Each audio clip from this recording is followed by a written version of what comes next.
News greater పరిధిలో హైడ్రా దూకుడు సాగుతోంది. మల్కాజ్గిరి నియోజకవర్గంలో పాక్ ఆక్రమణపై హైడ్రా అధికారులు కొరడా జుల్పిస్తూ ఉన్నారు.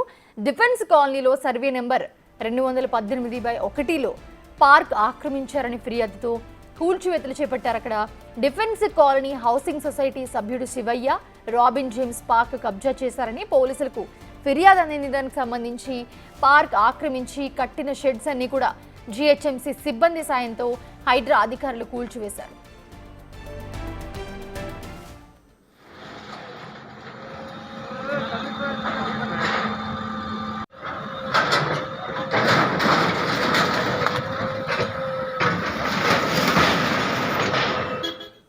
రైట్, ఇదే అంశానికి సంబంధించి మరిన్ని అప్డేట్స్ అందించడానికి సాగర్ జాయిన్ అవుతున్నారు. సాగర్, ఎక్కడ ఆక్రమణ జరిగినా కూడా వెంటనే అక్కడ హైడ్రా వచ్చి వాలిపోతుంది. సో ఇప్పుడు మనం చూస్తున్నాము పార్క్ కబ్జా చేశారు అక్కడ. సో అది మొత్తం కూల్ చేసి క్లియర్ చేశారు హైడ్రా. సో ఒక పక్కా కార్యాచరణతో ముందుకెళ్తుందని చెప్పుకోవచ్చు హైడ్రా.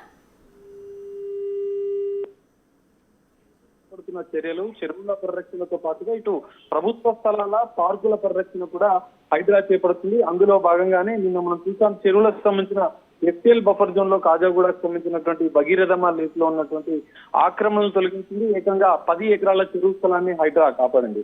దీంతో పాటుగా మల్కాజ్గిరి ఈ రోజు ఉదయం నుంచి మల్కాజ్గిరి నియోజకవర్గంలో ఉన్నటువంటి నేరెడ్మెట్ డిఫెన్స్ కాలనీలో సర్వే నెంబర్ 218లో పార్కు ఆక్రమించారని చెప్పి స్థానిక సొసైటీ సభ్యులే శివయ్య అనే వ్యక్తి ఫిర్యాదు మేరకు ఈ డిఫెన్స్ కాలనీకి సంబంధించినటువంటి ఏదైతే పార్కు స్థలంలో అక్రమంగా ఏదైతే కట్టిన షెడ్లను జిహెచ్ఎంసీ సహాయంతో జిహెచ్ఎంసీ అధికార సమన్వయంతో హైడ్రా కూల్చివేసిన పరిస్థితి.